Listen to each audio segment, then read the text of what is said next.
Welcome to the Owner to Owner podcast. I'm Michael Kerr, your host, and I'm also the founder of Kerr Capital, where for 22 years now I've worked alongside business owners.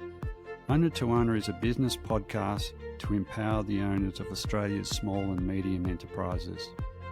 Forget the slick stories of tech titans and unicorns. At Owner to Owner we get raw and we get real. Every Owner to Owner episode is a personal conversation with another business owner just like you. We explore the everyday struggles they face and the different pathways they tread to success. Practical advice and plenty of one percenters for better returns, less stress and more enjoyment. You'll find grit, laughs, maybe a few tears and some hard-won lessons only available from others who've been where you are, whatever your stage of ownership. Every owner has a compelling story to share, so join us to listen and to learn.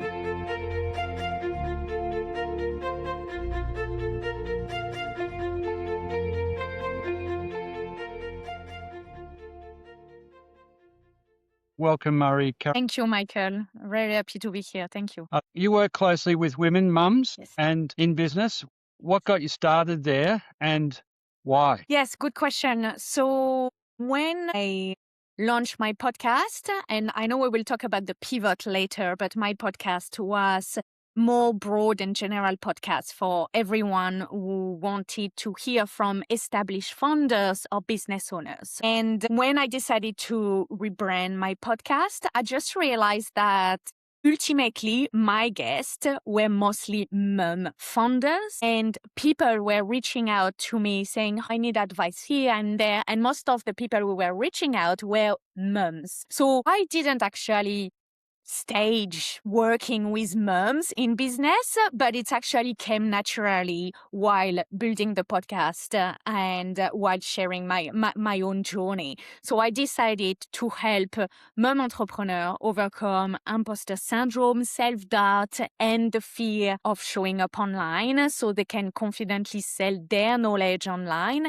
and build influence as well online. So you kind of went broad to founders and owners and then noticed that there was this stream of inquiries coming from one niche or vertical, or Yes. they just hadn't happened upon anything that was helping them with their particular challenges. Yes, I think they were really struggling. They were, especially mom, and I don't know why, because mom are so skilled. Like we are the best CEO in the world. Every day on a daily basis, we are negotiating with toddlers. We are fighting. We are trying to manage the emotion, regulate nervous system. So we definitely have all the skills. But moms and women have this thing they always wait for permission to show up online, to start posting online, wait for permission to call themselves experts, wait for permission to charge, within their business, to take up space. And I think there is really this need of a support behind them to tell them and explain them, you can do it. You are strong enough, you have all the skills, you can start this business, you can move forward with your business. You can pivot as well within your business. Yeah. So it really is an imposter syndrome and a sense of not quite sure about myself. And I think motherhood being so all-encompassing, finding time for yourself, let alone starting a business. Yes, and I think as well, we tend to think that we're very scared. We have imposter syndrome, we have self-doubt, and we are going to think that if I have fear, it means that I'm not capable. But it's not the case, Your fear is normal. It's just your brain protecting you because it's something unnatural. It's something new. But you are absolutely capable. You just need to believe in you and work on your mindset shift and some strategies to not let this fear take you. You could see there was a demand, there was a problem to be solved, and that's how you Yes. came to what you're doing now. Absolutely. It's not as well. There is a lot of advice and strategies out there and coach out there. And that's amazing, especially, in today's age, we can find courses and coaches and strategy from very impressive, name or very famous podcaster as well, Steve Bartlett, for example, but not many related to moms, because the mom's lifestyle is not a 30 or 40 years old businessman lifestyle. It's completely different. So Yeah. it's sometimes difficult for moms to apply strategies and advice that actually doesn't fit their lifestyle. They don't have 15 hours, uninterrupted 15 hours of work during the day. They work between nap times, pick up, drop off at Yeah. night. It's a completely different way of working. And I think it's important to understand that you need to find strategy that will fit your lifestyle and not the other way around. This is what I was, coming to, is that the purpose of the business that they're founding is to meet various, maybe economic, other Yes. criteria or client criteria, but it's designed ground up to fit around the role as essentially or particularly as a mother, which Yes. is such an incredibly challenging time. Yes.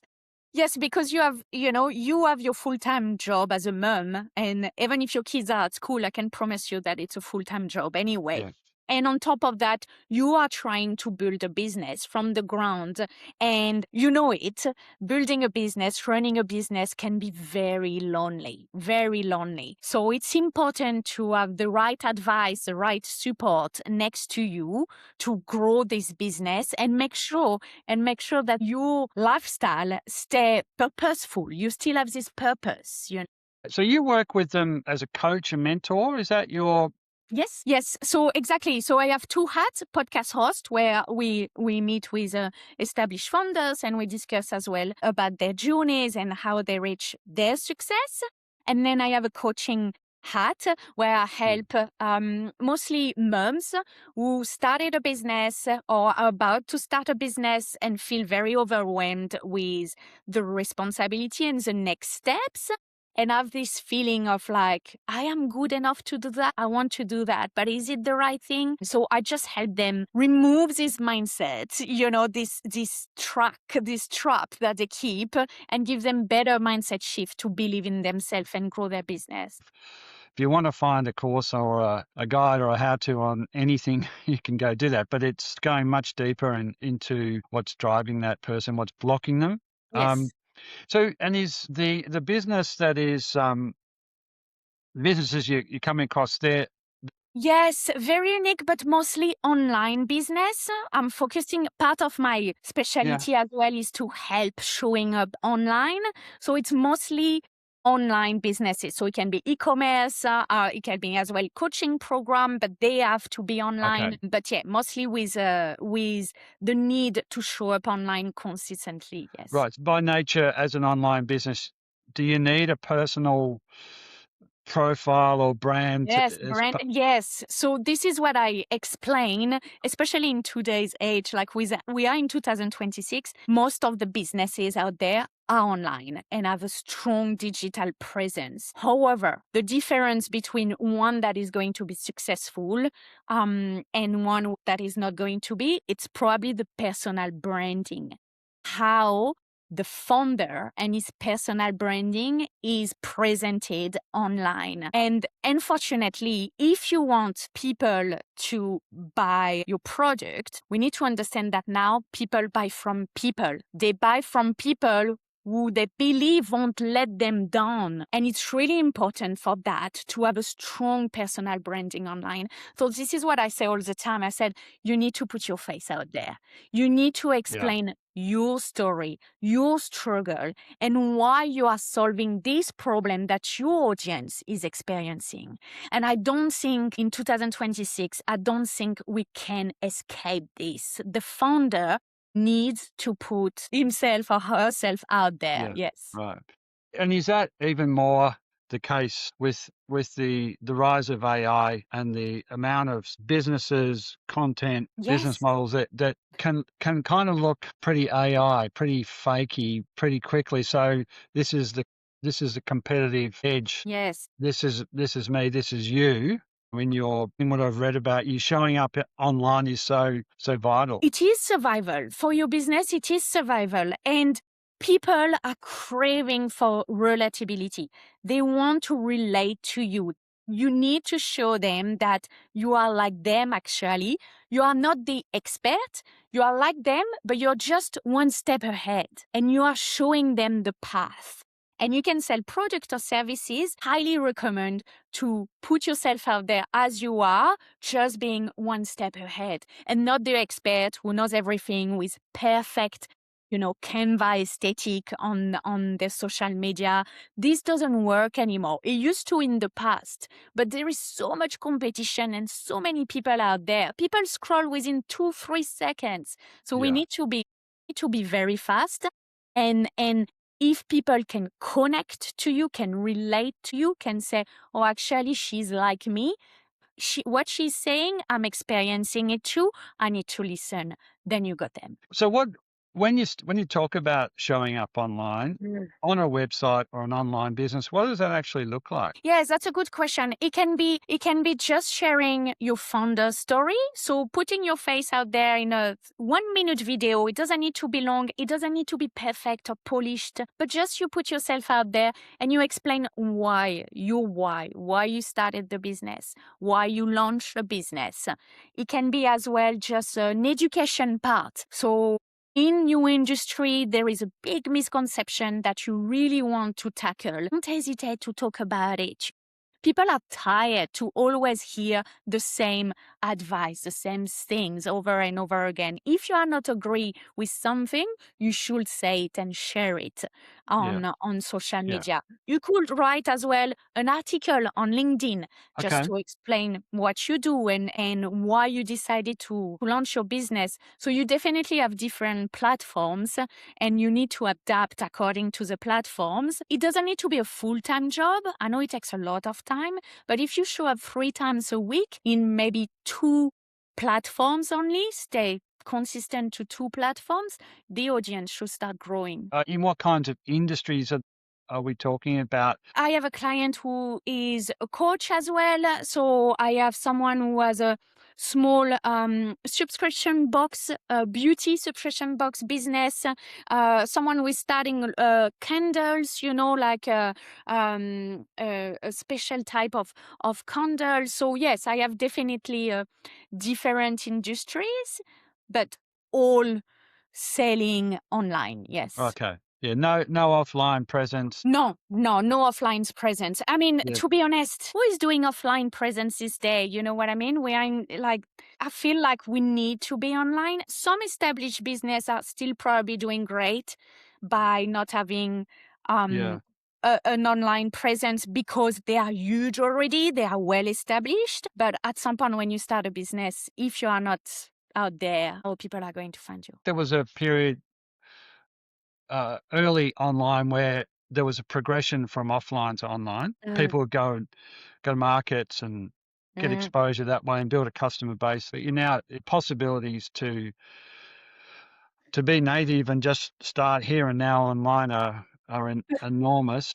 But you can do both as well. So this lady who has a candle, she's on the Bondi market every Sunday. Every Yeah. Sunday she does Bondi markets, like most of the big fashion brands as well in Australia started on the market. So they still have both. They sell online, but they still have this presence, on markets, doing stalls and stands and being in every exposition. So to get back to mums and women going through that stage of their being the full-time mum, so are these businesses, you talked about building them to suit their lifestyle, is that then by extension a kind of business that has a natural lifespan of that, or is it like something that is set to be different and bigger or better or whatever after that period of time? Yes, that's actually a very good question because ultimately they want the business grow. And then, it will require a different structure, different format, hiring team.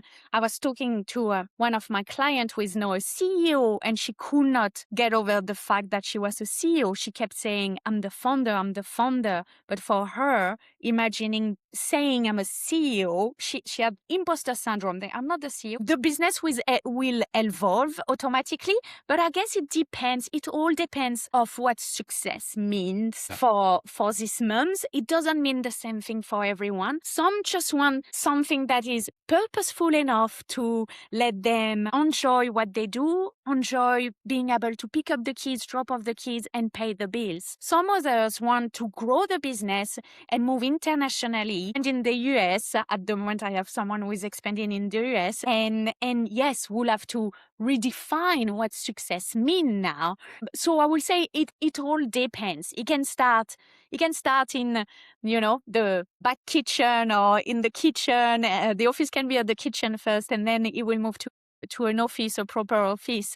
But I think they all want this flexibility to be able to pick up and drop off the kids when they need to. Yeah, and for you as coach, that a key part of getting that right. Like you talk about showing up online and overcoming imposter syndrome. I think one of the things that I've bumped into an awful lot with business owners that have been in business for 20, 30, 40 years is still not quite sure what the business is for. A lot of them are quite successful or sustainable, but when you ask why did you start that or what did you want from it at the beginning, never quite sure. So I feel like with you coaching, that could be a really big part of your work. It's because I've seen it. I've seen women quitting their 9 to 5 to reach freedom and flexibility by launching their own business. And I've seen them being overwhelmed and burnt out because they push so much with their business.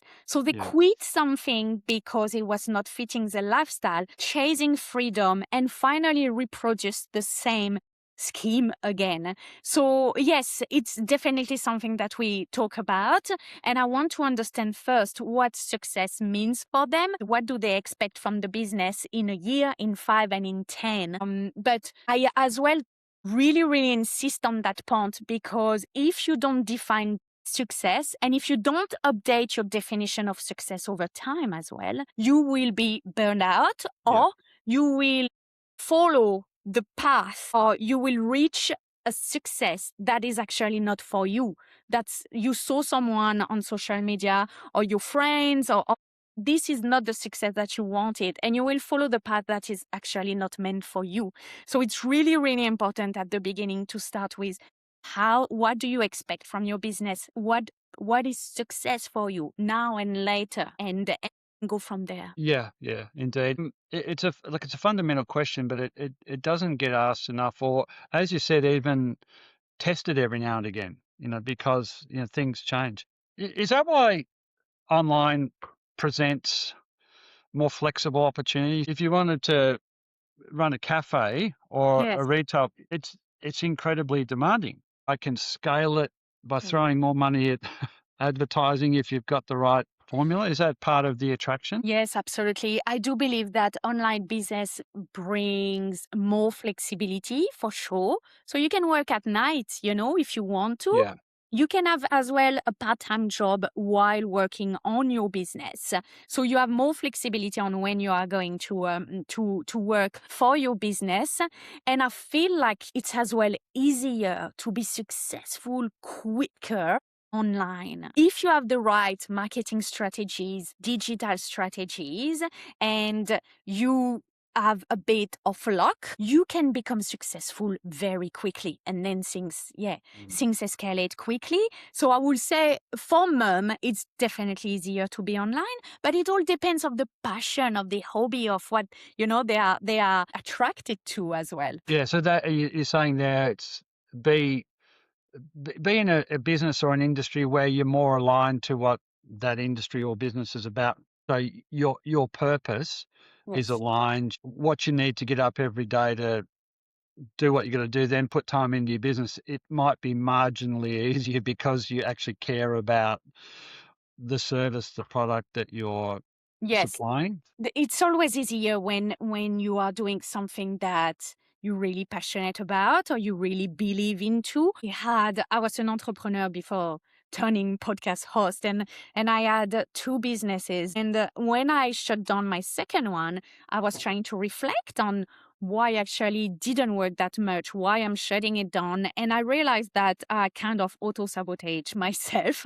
And I was not really passionate about this industry. I launched a business because I thought it was easy and I could make money easily, but I was actually not really passionate about it. So I think that showed up in yes. when it got a bit hard, I'm not quite as Exactly. I don't committed. have this drive. I did the why. I didn't have my mission. And I think it's really important to have a strong why when you run a business because it's really intense. It's exhausting. You will spend years with barely income coming in. Yeah. And if you don't have a strong why, if your mission is not bigger than you, then it will not go anywhere. Yeah. What about your first business? Yes, it was a shop and boutique online. The French brands that I was selling in Australia. Yes, but And didn't work that much. So it was an agency. It was an agency for backpackers. So online backpackers. So I was helping them coming into Australia with some packages and everything. COVID hit as well, which didn't help. that made it hard. But yeah. Yeah. When you said you reflected on the second one, I'm assuming you reflected on the first one as well. So is that, that reflection important and the learnings really hard to get other ways other than actually doing it and failing sometimes? Yes, absolutely. I think I always wanted to run a business. I always wanted to work for myself because I knew that I'm a hard worker. I work very hard. And at some point, I realized that working so hard for someone else was not going to bring me anywhere, absolutely nowhere. And if at least I could work that hard for my business, eventually it will work. So I always had this in mind. But when the two first ones didn't really work, I was like, okay, I'm going to give it a break. Maybe entrepreneurship is not for me. Maybe, I go back to corporate and I went back. Self-doubt.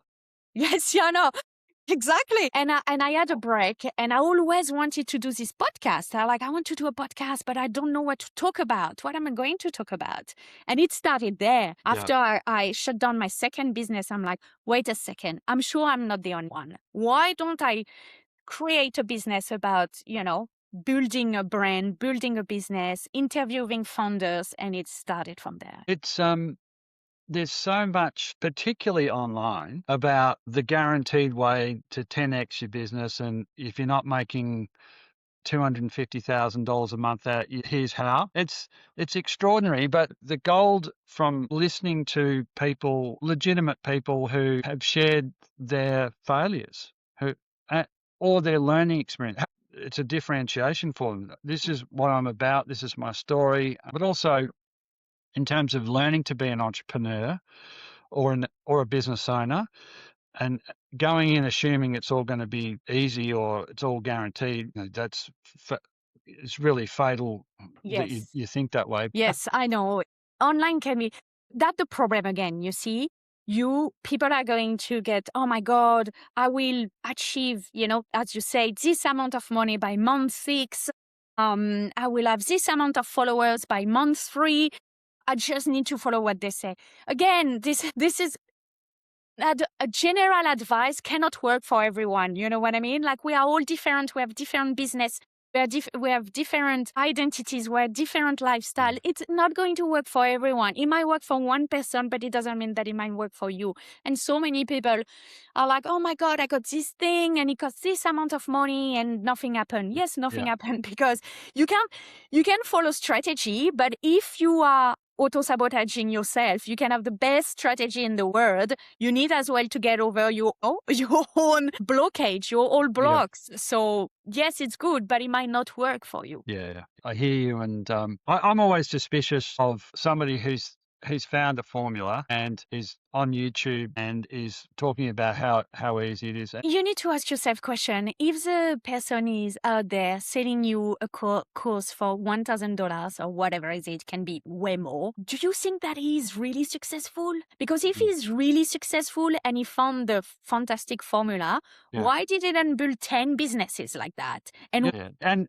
so That's why I kind of draw the link with, you're saying to your clients, what do you want out of your business? What suits you? What works for you? What are you passionate about? Yes. And then taking that step to be on, to show up online. I'm very honest. There is something as well that I tell them. So I have different stages. I just had someone will reach out a few days ago and we went for a coffee to gauge if we were the right fit, and she wants to launch a business in wellness. And I was telling her, it's very hard. It's like you see them all, they are, because I live in Sydney, eastern suburbs. So all the freelancer, all the influencer, you see them in the coffee shop every morning on their laptop taking photos, etc. I keep telling her this is not the reality. Like, don't expect things like you will have to work very, very hard. You will have to work for years with $0 or very little. Yeah. It's not going to be the postcard that you see at Bondi on the coffee shop when all the influencers are there. It's not the reality of being an entrepreneur. So I try to be very honest as well, because there is no point for them to start investing if they can't go through this. It's a waste of time. Well, it comes back on you anyway, right? Yeah, And yes. because you feel like Failed. that was never going to work. You're right. You're testing your future clients, Yes, and if they're prepared to stick it out, you'll be prepared to go exactly. the extra. It's an interesting idea that one person could create a brand and be a billionaire. And Yes. I think if you can harness what it is you want to set out to do, why you want to do it, get the right support, there's a lot of tools that are there to really ramp up and scale your operation. It's fascinating. Yes. And you see it already, there are already some accounts on social medias of AI women who are just not real, but who are getting partnerships with brands to promote their products. But these women are not real. It's just AI. And they get thousands of dollars, if it's not hundreds of thousands, just to promote their products. This is where we are heading, which is a bit scary, I'm not going to lie. Hi there, just a short interruption and a message from Kerr Capital. Kerr Capital specialise in advising business owners who want to get sale ready or, as is increasingly common, get approached out of the blue by a potential buyer. If this is you, I know there'll be plenty of big questions and a lot of uncertainty. We're expert at supporting owners in making significant personal and business decisions and then helping create a really strong plan of action. If you want to find out more, contact us at the Kerr Capital website, and then we can book a 45-minute no-obligation discovery call. Now let's head back to the podcast. Just tell me about your podcast. What is it? What's it called? So my podcast is now called The Business Mom Compass. And as I said, I help mom entrepreneurs overcome imposter syndrome, self-doubt, and the fear of showing up online so they can confidently sell their knowledge online. But before that, I rebranded maybe 3 or 4 months ago. But before that, for almost 2 years, I had a podcast called Lucky Last Podcast, where I was basically interviewing any founder, male or female or woman, man, who had an interesting journey and an established business. And they were sharing their stories of how they built their business, how they grew their business, the journey in between from the moment they started it to the moment they achieve success, knowing that success can vary depending of people. And as I said a bit earlier, I quickly realized that most of my guests were mom in business, mom founders, mom business owner, mom entrepreneur, and women came to me way more naturally than men.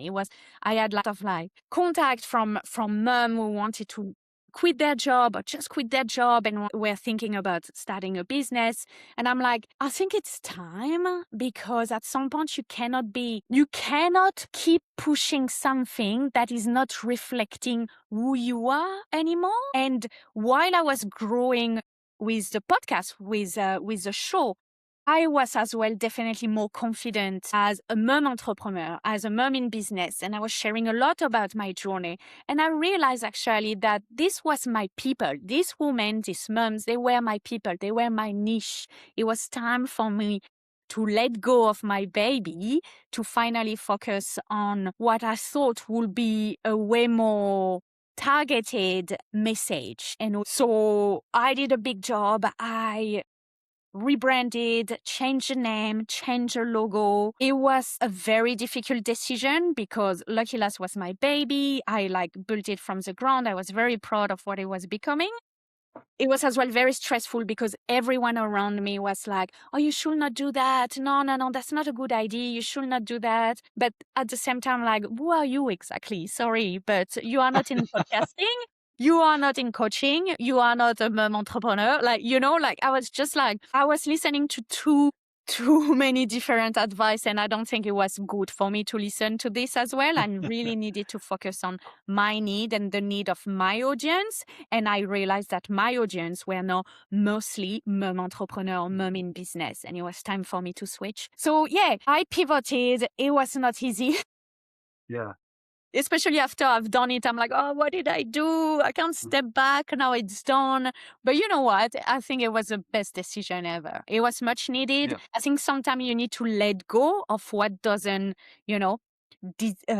suit you anymore. And I think it was a perfect time to take awareness and realize that, yes, it's time to grow and it's time to pivot. It is easy to even, tell yourself, if I keep, something will come of this. Something did come of that. It was a niche that it kept popping up, that these mumpreneurs coming at you, and it's like, come on, Marie, this is the thing that we've been waiting on. But it's still hard to say, let go of the other possibilities for something that is right there in front of you. You have to be brave.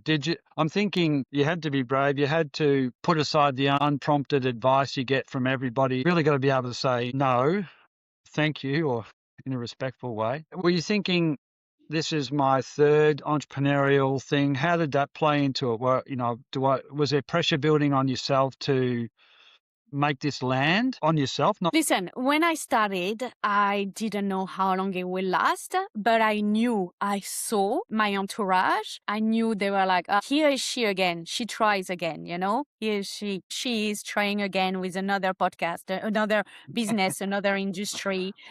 Literally, I heard it, I saw people, I knew, I felt it around me when I launched my podcast. And I'm like, listen, at least I'm trying, Yeah. At least I'm trying. And I'm like, they can say whatever they want. They're still doing their job.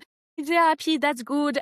This was not for me, but I'm trying. So I didn't have much hope, but I know that I could hear behind me people saying, let's see how long this one will take. Okay. So I had as well a bit of ego and pride to try to keep this one a bit longer. Yeah. And we kind of, same now, but I'm passionate about this one. So I knew that as soon as I started, as I started and I really started enjoying it, I'm like, that's it. This is my mission. This is where I need to be. I finally found it. So even if it will take, 15 years, whatever it takes, I know my podcast will be where it needs to be eventually. But yes, you get pressure, especially from your entourage, because you tried and you failed. And you get always more pressure when you're trying in public because you know that you don't want to fail in public. That's the truth. Nobody wants to be seen failing in public. But I guess if you don't try, you will never know.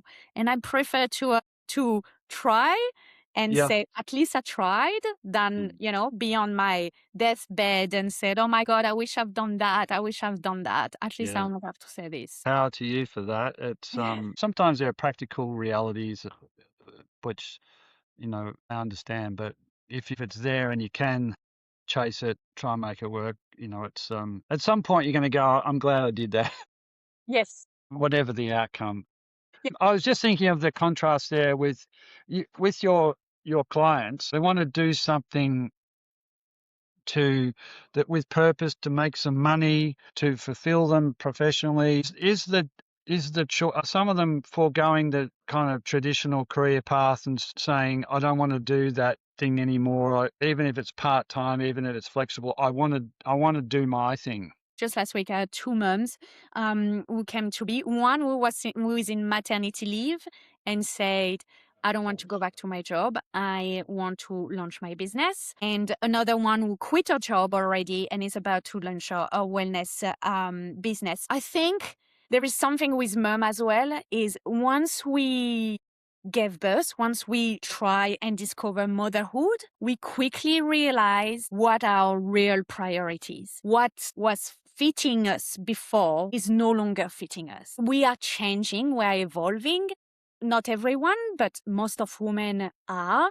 And this is that moment after birth and maternity leave, especially, where women are like, I don't want to do that anymore. This is not reflecting my values, my mission, my why, it's not reflecting me. I need to find purposeful business. I need to find something that will make me happy to wake up, get up every morning. And I think there is a huge introspection just after birth, when we are in this phase, we're like, oh my God, we need to go back to work soon. And you just realize that climbing the corporate ladder is not actually what you want to do.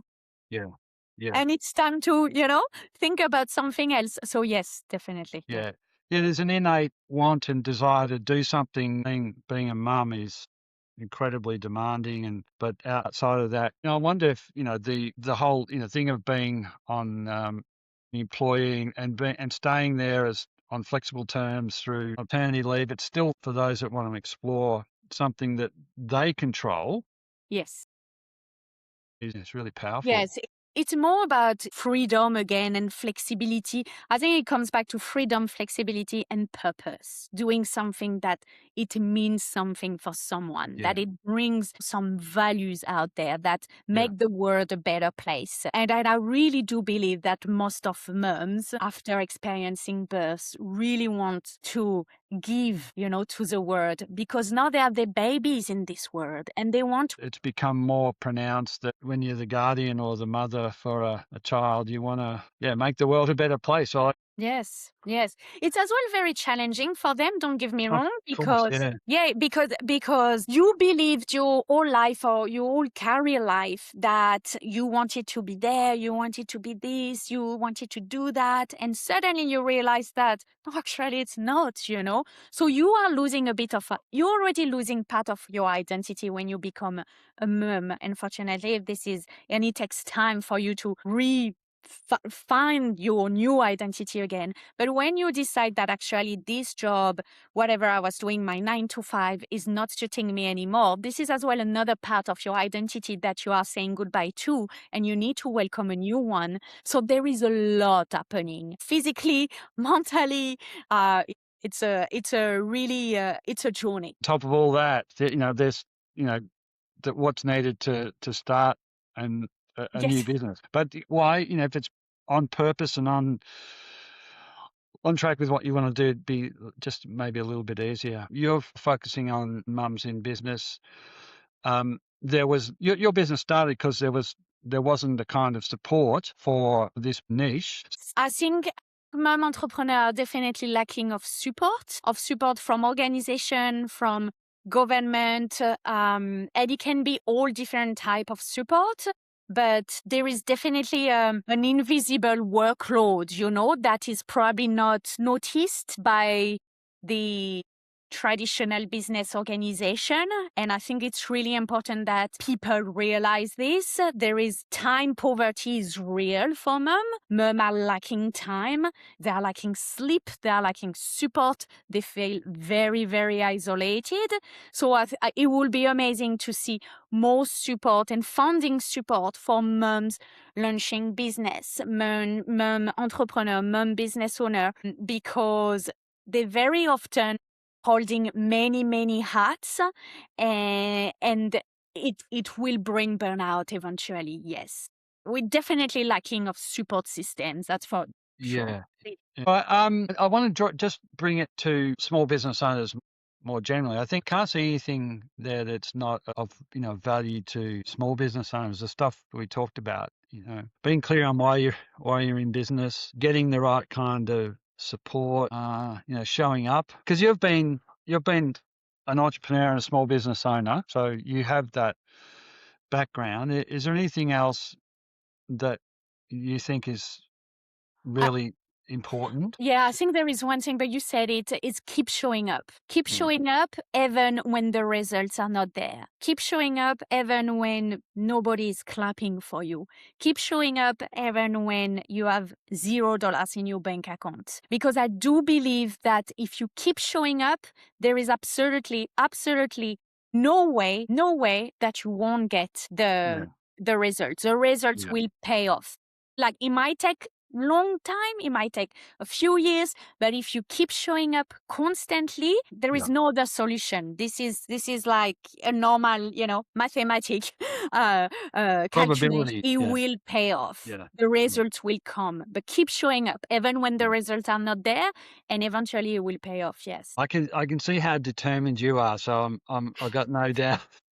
this is what I keep telling myself for some days, and it does, because I see it. I really see it. Like, I can spend 6 months wondering why I'm doing that, and then suddenly, like, people start reaching out, and I'm being invited here and there, and I'm doing like all this talk, and I'm like, oh, actually, I'm being noticed. It's working, Like, I do believe that it really works. You need to keep showing up. Yeah, it's one of those peculiarities of online.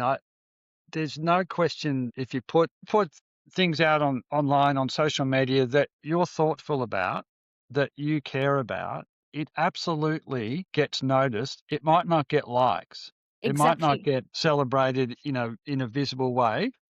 But it's part of, if you're going to be in business for a long time, there's a lot of little baby steps, and you don't get clapped at every turn.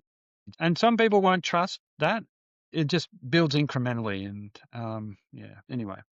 You're right. Absolutely true.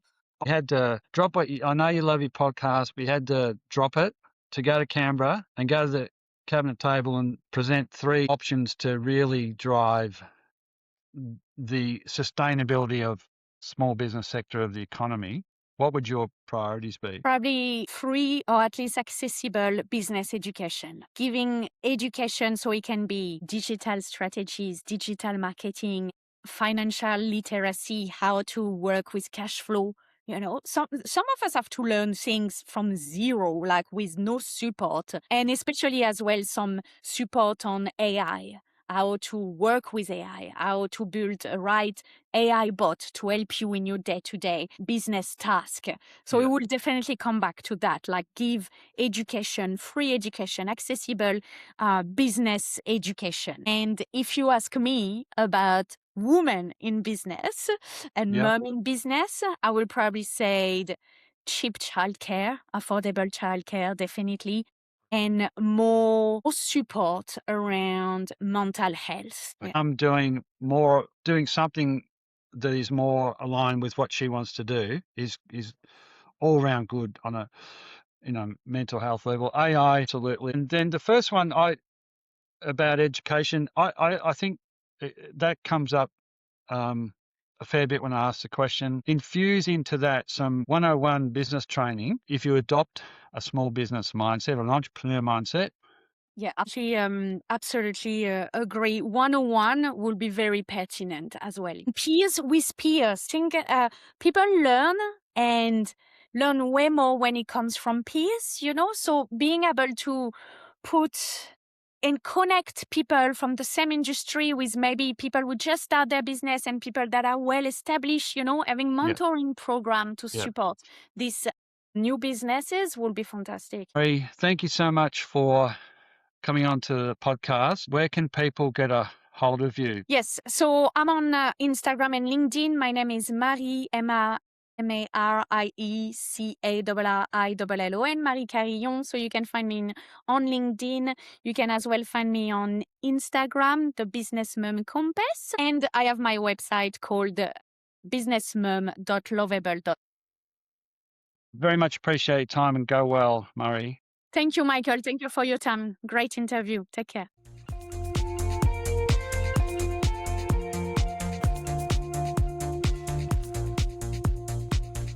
So thank you very much for listening. I hope you enjoyed this episode of Owner to Owner and got some helpful advice and maybe some more clarity on how to make your business work better for you. To subscribe or to listen back, or to access any of the resources or information we talked about in this episode, head over to the website owner-to-owner-podcast.com.au, or you can search up Owner to Owner Podcast on your favourite pod player. If this episode or the podcast generally is really helpful, I'd love it if you could leave me a like, a rating or a review, but even more than that, I'd love it if you could share it with another business owner. There's a new episode out every couple of weeks. I'll catch you then.